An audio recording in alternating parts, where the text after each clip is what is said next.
Hello, one and all. Welcome to Mental Misfire Media's 100 Views Livestream celebration.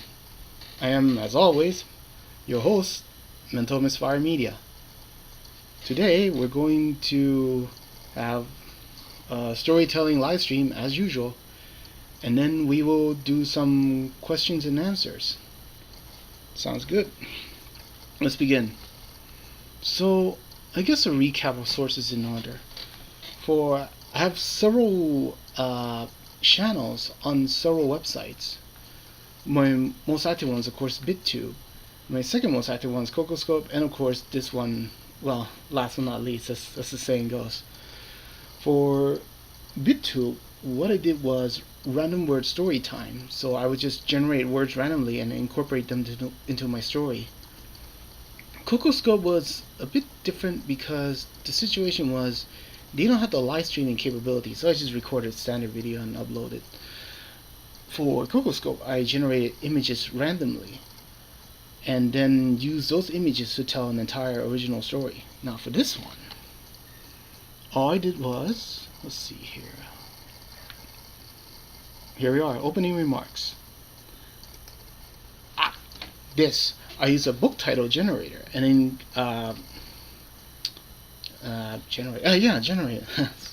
generated my random title, which is this one right here.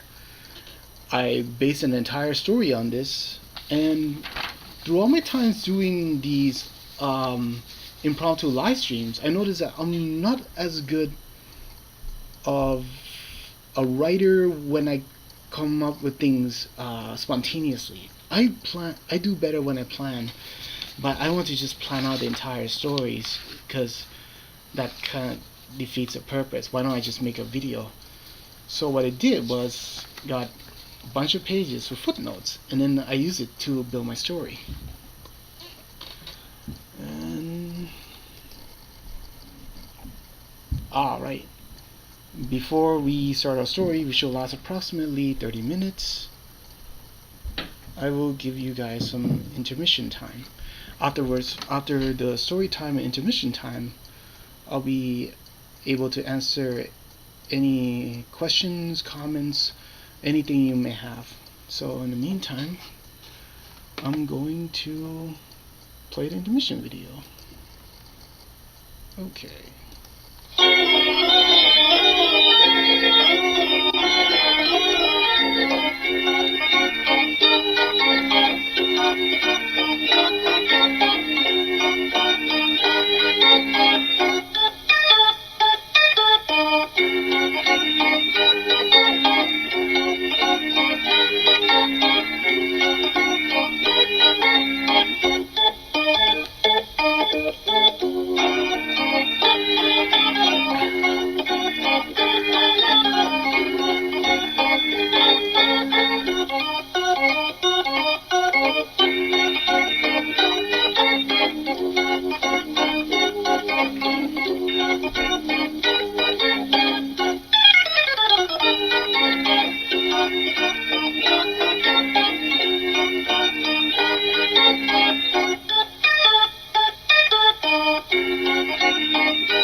I just love these intermission videos. Alright. So, for those of anyone who's just joining right now, just to introduce myself briefly, my name is Mental Misfire Media. I am a writer and a storyteller. I tell all sorts of stories for all ages. And to celebrate, because we reached yet another milestone on my many channels, we are going to tell a story. And let's begin. But first, some mood music. Okay.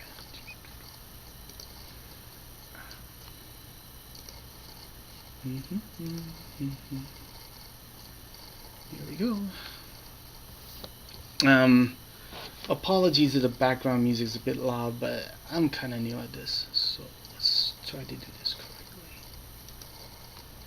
Okay, looking good.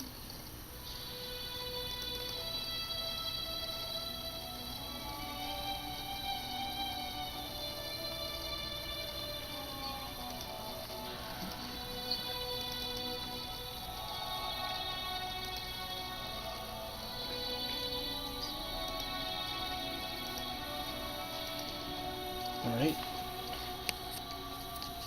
let's begin. Another day, another job. The conference room was very barren. In the corner was Altemsa, crocodile.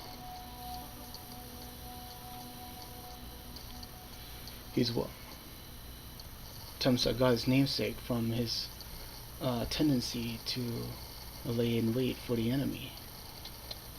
It's lurking just beneath the waves, then striking with ferocity. That's stunning.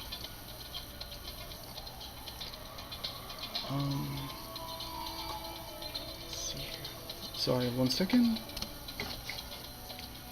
One second.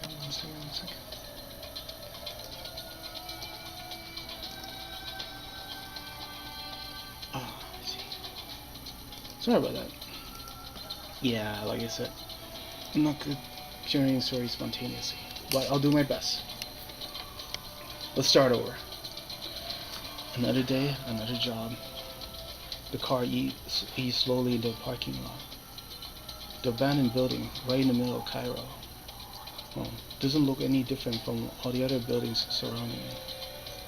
But this is the heart and soul of the Egyptian internal security apparatus. The key slid easily into the door, and I opened it. 2 steps. 2 flights, not 2 steps. What was I thinking? 2 flights of stairs. Opened the room, and there he is. And my phone rang. The man in the middle glared at me. No surprise. He was talking to the president of Egypt. And this foreigner just walked in, and his phone rang. Thanks, Langley. Apologies for my tardiness, I said sheepishly. Altemsa just glared, nodded tersely, and returned to the screen.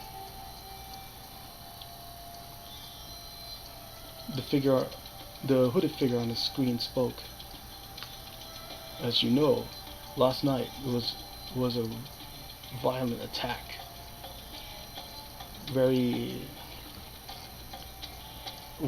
Violent attack at the archaeological site. This is very bad news for our country, which has just been recently established a democratic government. Temsa, crocodile in Arabic. Crocodile. That's him, alright. Temsa is legendary for his stealth and cunning and violence of action, like his namesake, staying beneath the surface until the right moment to lunge out and strike at all enemies of Egypt.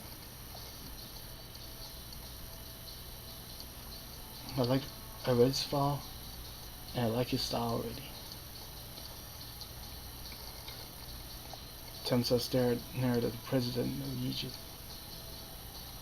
cocked his head to the side, and said matter-of-factly, "Not sure I'm the right person for this job." The president replied swiftly, "You've been retired for decades. You have no connection with any organization or political element. You are the most new, and of course your extensive experience in combating terrorism. You are the perfect candidate."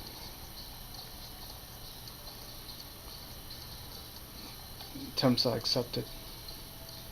He then looked in my direction. I just finished texting Langley.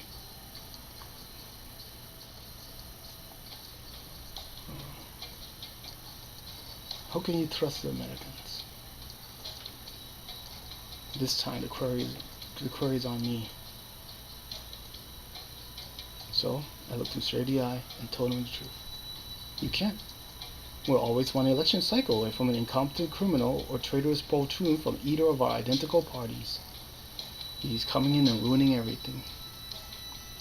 So no, you can't trust us at all. Oh, by the way, congratulations on adopting your very own poltroon selector in this current year." The answer wasn't very... The answer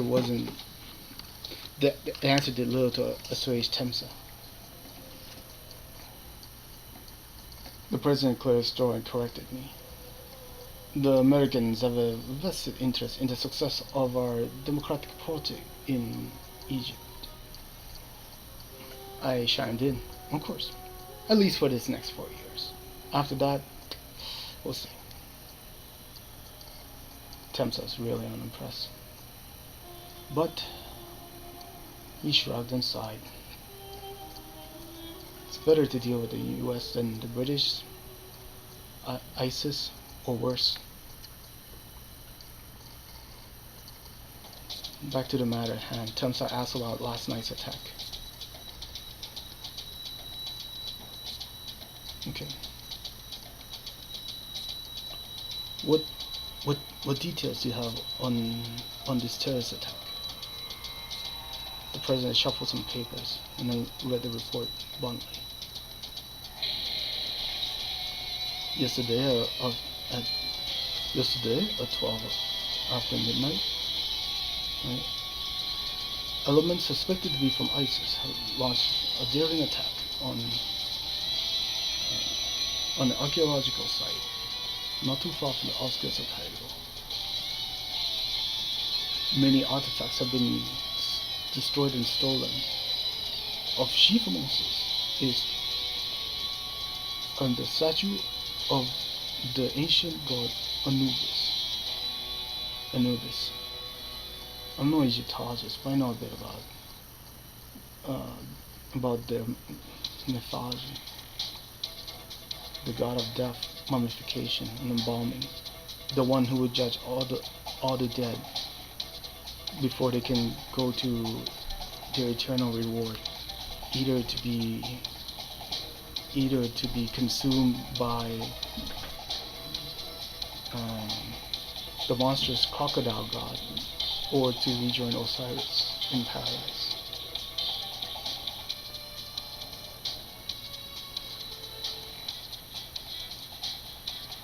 It wasn't that long ago that Egypt finally had significant democratic reforms, from a military government to another.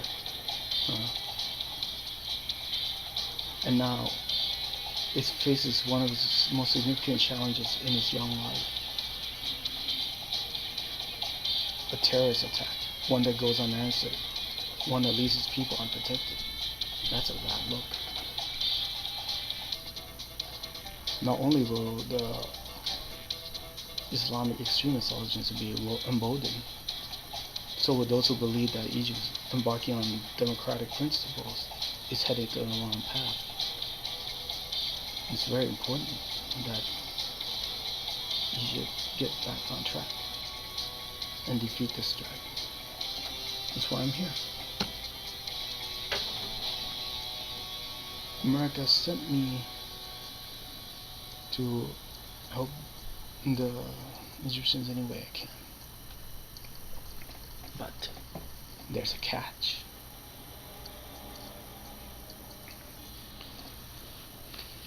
At any least, Mr. President, we have restricted information and intelligence amongst our own organizations. The only people I truly trust is Thunderbolt and this American, you and this American here. In truth, there's not a lot of intelligence that can be garnered, and we don't know who can be trusted.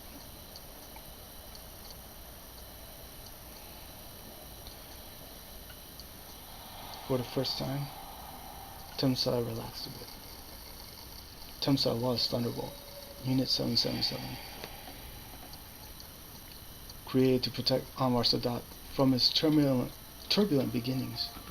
The 77 has been honed into a fine instrument of security against counterterrorism. Temsa should know. He led it for. He's been in the military service for more than 2 decades, spending half of it with Thunderbolt. He has people he can rely on there.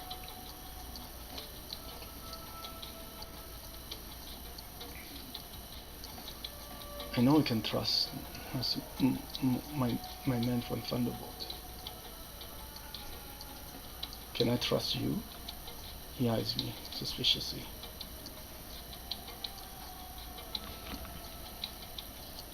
I told him exactly what he told me to say. I'm here on behalf of the United States government to provide any necessary assistance to the Democratic Republic of Egypt. We'll see, he replied.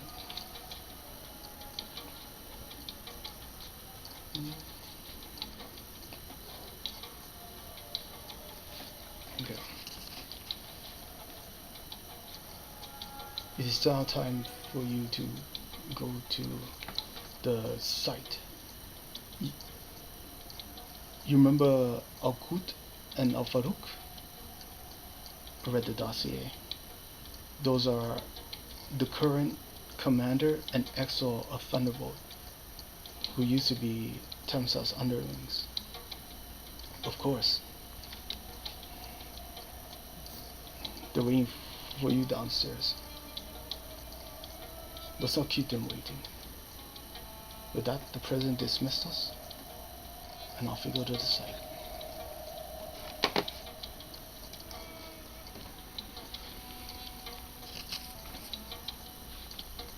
Thunderbolt was just standing guard in the early hours of the morning, waiting for our arrival. They were doing the usual thing, standing around, joking, relaxing, trying to see what's going on in the situation. Then when the car pulled up and Al-Qut and Farouk emerged, they straightened up and rendered a sharp salute. Then, when they see Temsa, they straighten up even more and render an even sharper salute.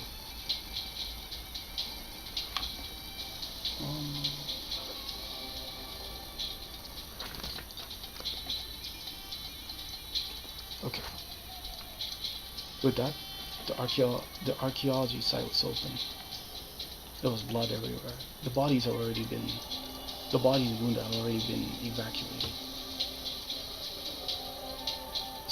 Some of the Thunderbolts had already begun interrogating the witnesses. Paramedics, archaeologists, security, those that are alive, that is. I took my position and simply observed. Temsa was running a tight ship, running all over the site, examining bullet casings, artifact damage, and the security fences.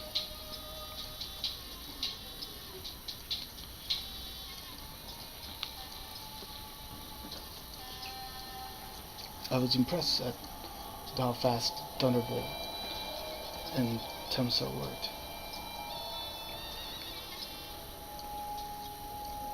Perhaps this will be an easy assignment.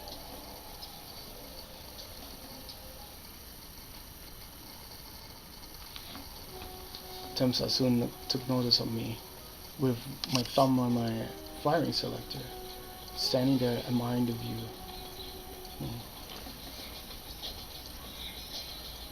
So, he approached me. So, do you like, you're admiring the view? I replied, yes, it's very lovely.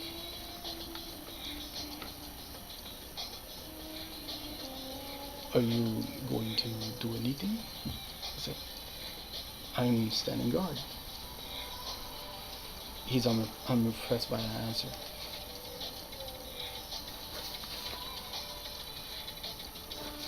He sighed and began interrogating me. What does the US know?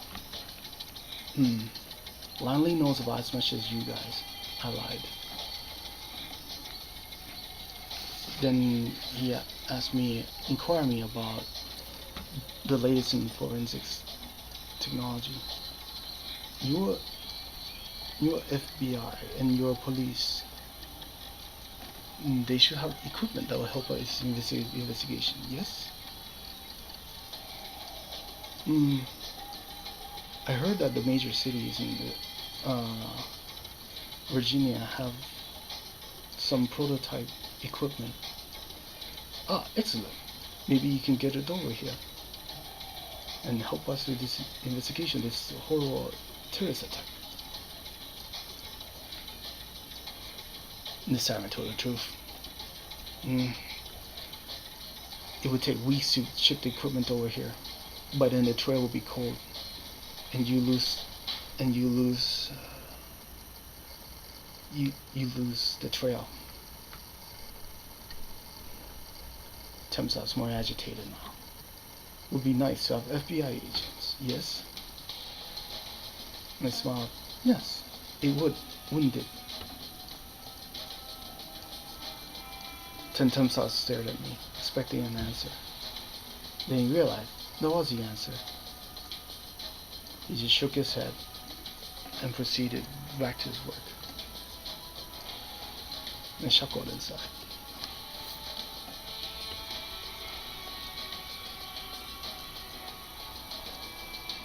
One of the thunderbolts called to Temsa. I quickly rejoined Temsa as he tossed the thunderbolt. So far, there's been no sign of forcible entry. Then it is clear that we may have an insider. Yes.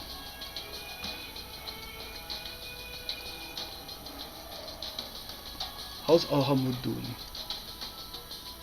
Alhamud is still looking over the old security tapes and the recordings, things at the alert sensors.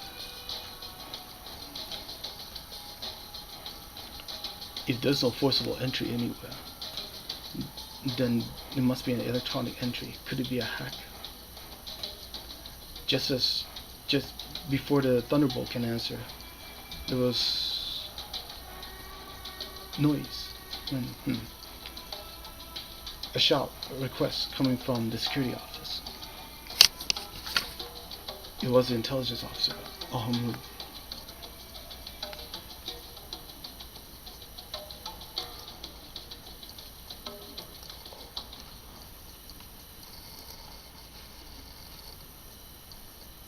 Okay, here we are.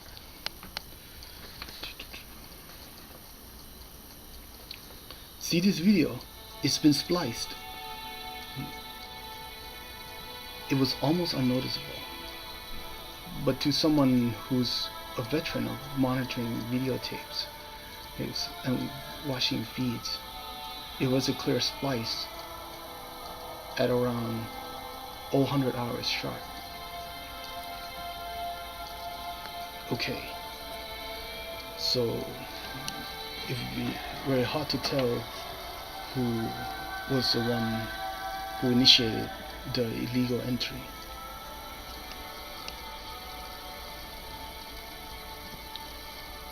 Ahmad then suggested maybe it was the archaeologists in Cameroon. We could see any unusual activity from there. Temsa nodded, and I affirmed silently. And there it is. The junior archaeologist, who was supposed to have gone to bed by 2200 hours. His cabin was still active. Then sure enough, underneath the false underneath the false entries indicating that there's been no access was the junior archaeologist's signature. Whoever was responsible for this knew electronics, but didn't know as much as Al-Hamoud.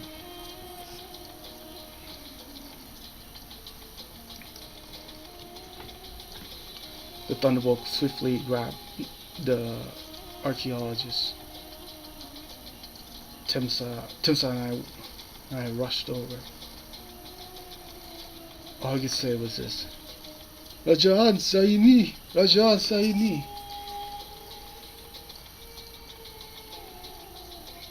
In his hand, the picture, a honeymoon picture of his wife. And then it became clear what he did it for. The junior archaeologist was swiftly taken away. I looked at Temsa. Are you going to throw the book at him? Temsa contemplated briefly. The quotes. The people of Egypt will decide his fate. It's understandable that he's trying to protect his family. But many of his colleagues have been killed directly by his actions, and Egypt's treasures are not at risk. And nodded tersely. That's a good enough answer.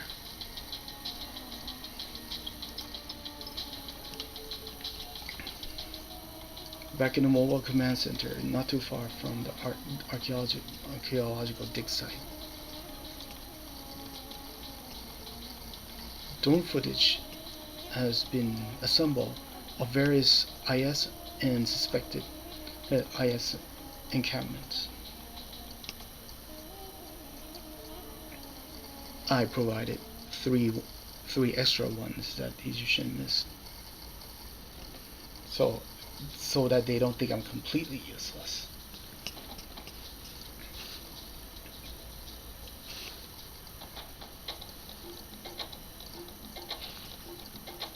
Of particular interest is two meat packing factories with a lot of activity. One turned out to be abandoned, but the other one, jackpot. Drone number 5 provided clear image of a poor mistaken driver who made apparently the wrong turn, being beaten by IS forces. And in that truck, they were ferrying out the Anubis statue.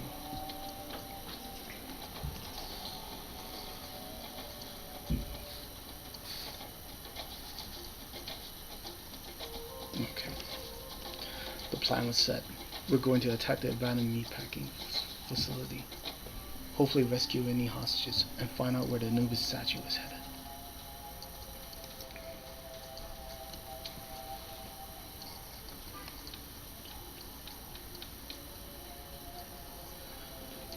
I took a position in a construction site across from the abandoned meat parking lot. Temsa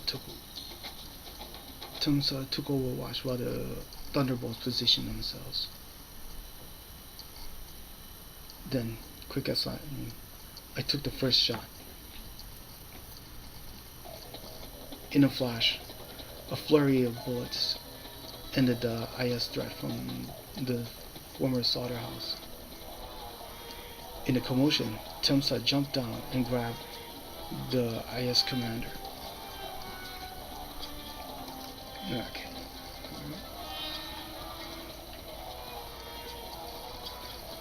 As the thunderbolt cleared the areas of any and all remaining resistance, they discovered good news. The archaeologist's wife, amongst her hostages, are in relatively, by ISIS standards, good shape. Just when I was about to give myself a pat on the back that we got everyone now alive, except ISIS, of course. Blood from one of the containers took the duty of investigating. Dead civilians, dead police, nothing out of the ordinary, except a dead IS member. I whistled for Temsa. Temsa took one look, turned to his quarry, and the other thunderbolts left. Right. Excuse me? Right. Temsa took his quarry into the storage room and began interrogation. He wasn't very cooperative, unfortunately.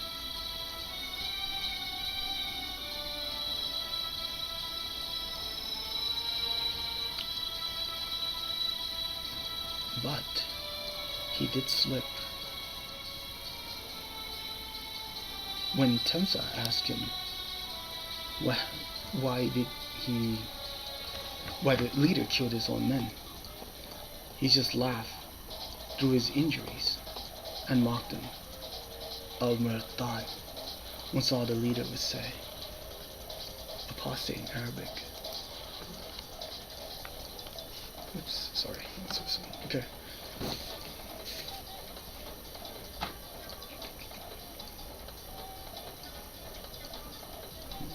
Right, Al-Murtad means apostate in Arabic.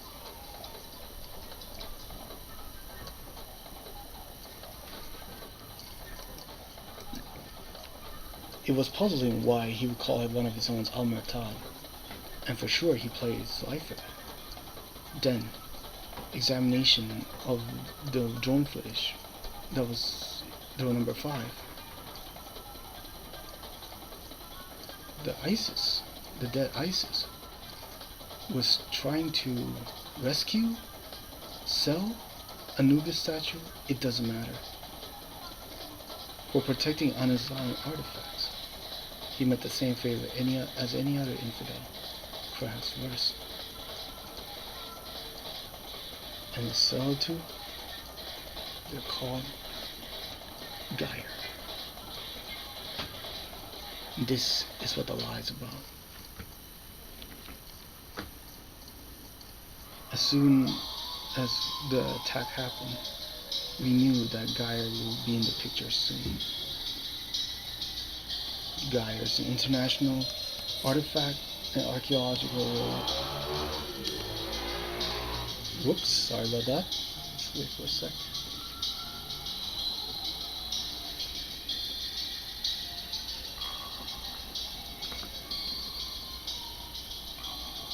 Yeah, this is less than ideal, but I'm gonna finish anyway.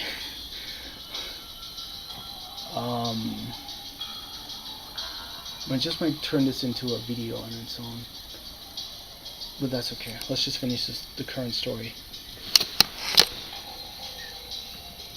Yep. Where were we? Ah, yes, Geyer. Okay. Is an international artifact and treasure smuggling ring based out of Germany. They're most well known for attacking.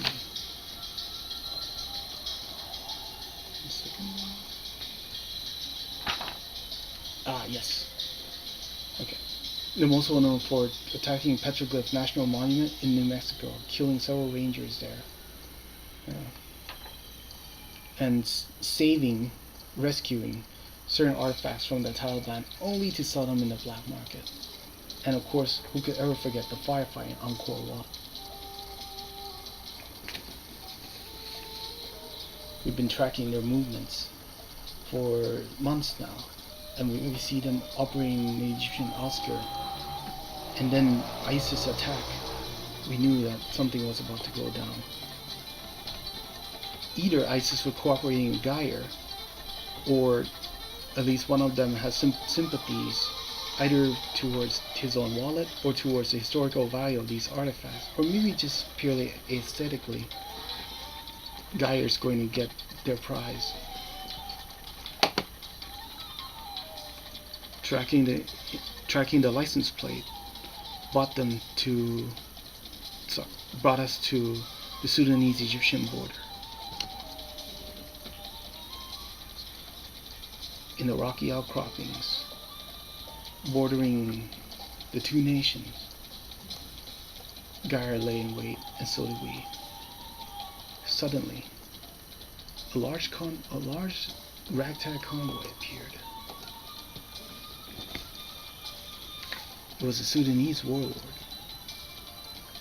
I positioned my microphone to eavesdrop on the conversation. Good, this is very nice. The warlord said to the Geyer commander, Do you know who created this, commissioned this statue? The commander, interested himself, proceeded to inquire. Do tell. This is the work of King Tahaka, the last ruler of the Ethiopian dynasty, a great and fearsome warrior. I am the descendant of the great Tahaka. This is a worthy prize, and I will continue the legacy of Tahaka. It was a nice little story. It took him, made sure both of them were in my crosshairs, then fire. In that exact moment,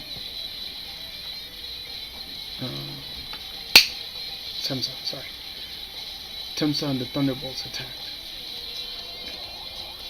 With both the warlord and the commander dead, all that's left was the dragon.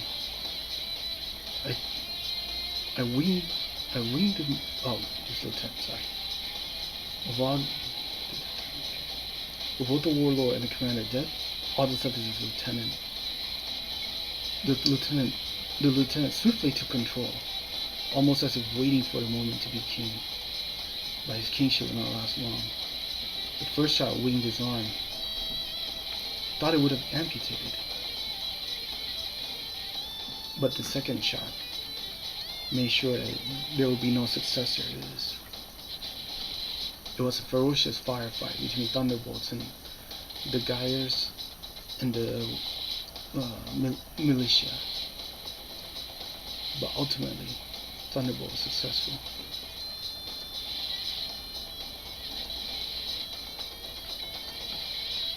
Geyer escaped. No artifact, no money, missing men and missing weapons. And so did the warlord militia.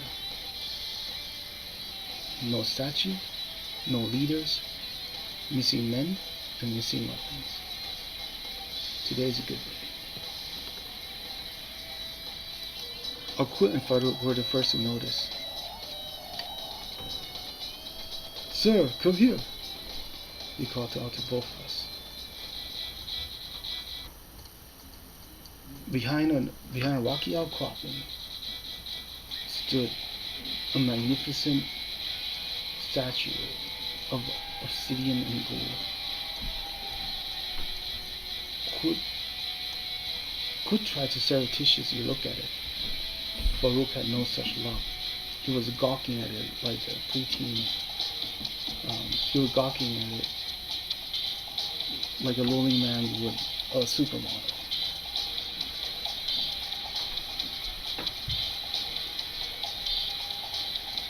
The other Thunderbolts around the area were supposed to stand guard, but it was understandable. We were also gawking at it.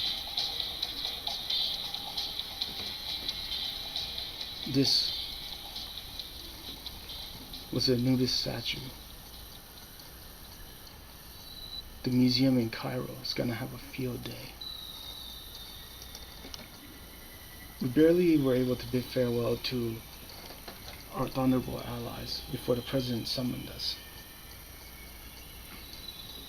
to his estate.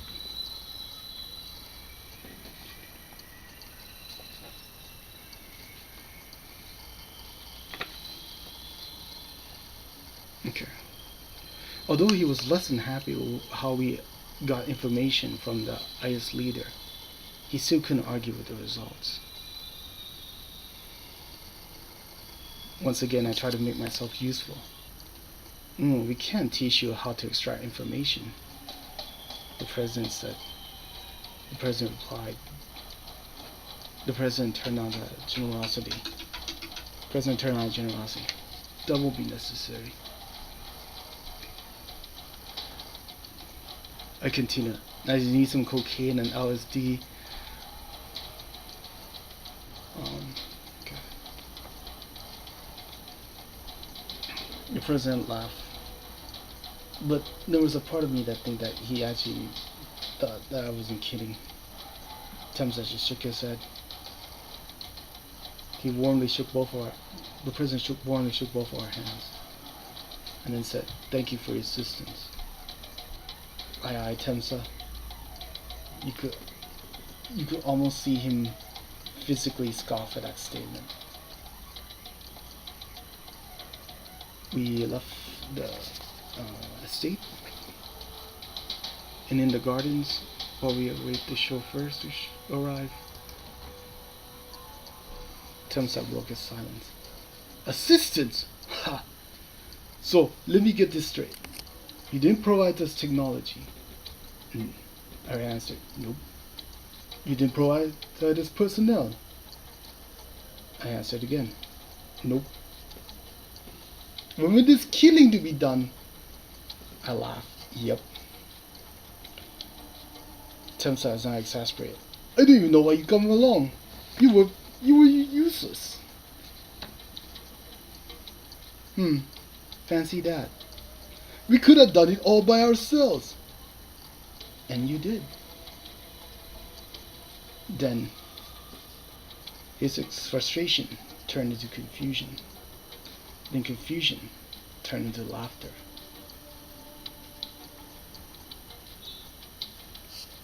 All the time that I didn't pitch in, it was so that the young nascent democracy can stand on its own 2 feet. Only relying on us when it's absolutely necessary. Sure, the Egyptians are capable. It's just that this was a major event, and the president and the government might want to take unnecessary shortcuts. Well, I'm here to make sure that what they can do on their own, they'll do on their own. And Temsa understood. But will you Americans ever stop being annoying? I told the truth. Not a chance.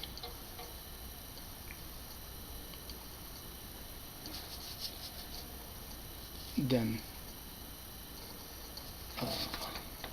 I said, the president was right about you. He smiled. Yallah, now I could go back to retirement. Sounds good? No such thing for me. I'm still very much active.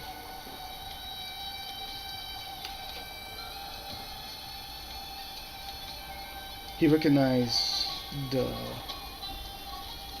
slight disappointment in my voice. He slapped me on the back and didn't invite it. You're welcome to come back anytime. Then I tug at my disguise and my face covering.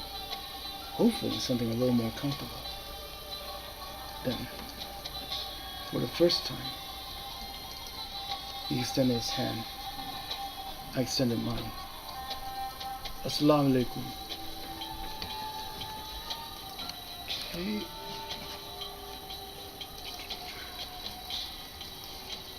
Where am I? Sorry, 1 second. Oh boy, oh boy.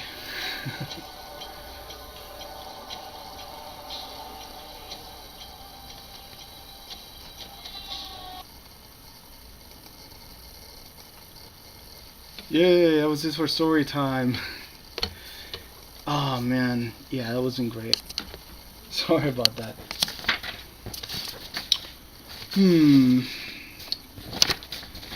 I'll be honest here. There was a lot of things that I wrote that I didn't get to use because it's not going well. But.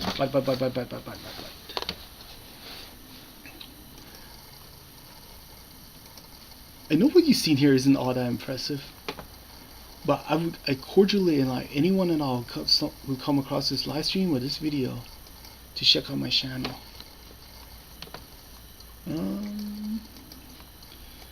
1 second.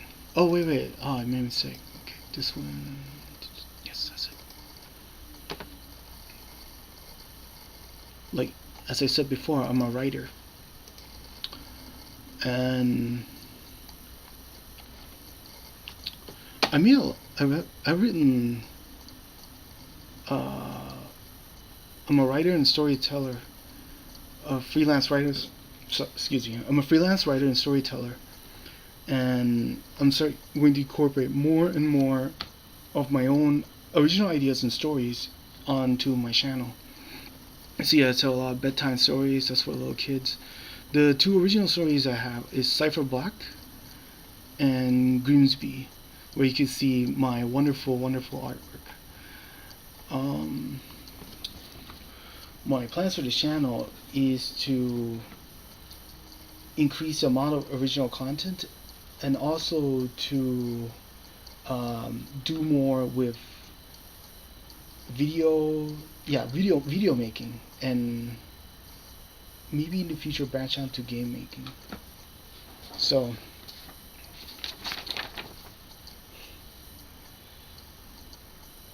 I really want to rewrite this story today. Yeah, it's not great. Excuse me. But that's okay. This is quite helpful actually. Now I know not to do this ever again. Alright.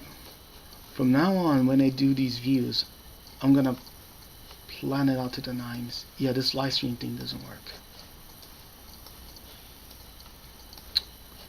Okie doke. If you like anything you see on my website, if you even like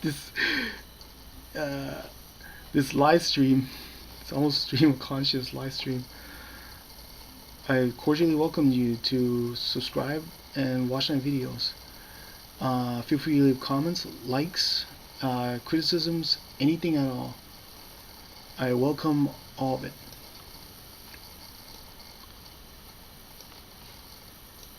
Hopefully the next milestone I have on YouTube will go a lot better. This is a very good learning experience, despite everything going wrong. Yeah, I can't make things up spontaneously. That's good to know. Well, oops. Oh, to infinity and beyond. Okay. Well, regardless of whether you just arrived here, regardless of whether you're a long-time follower of this channel, I thank you all very much for your patronage. And I hope as I get better at my craft, I will continue to improve, write great stories, Right, educational, entertaining, and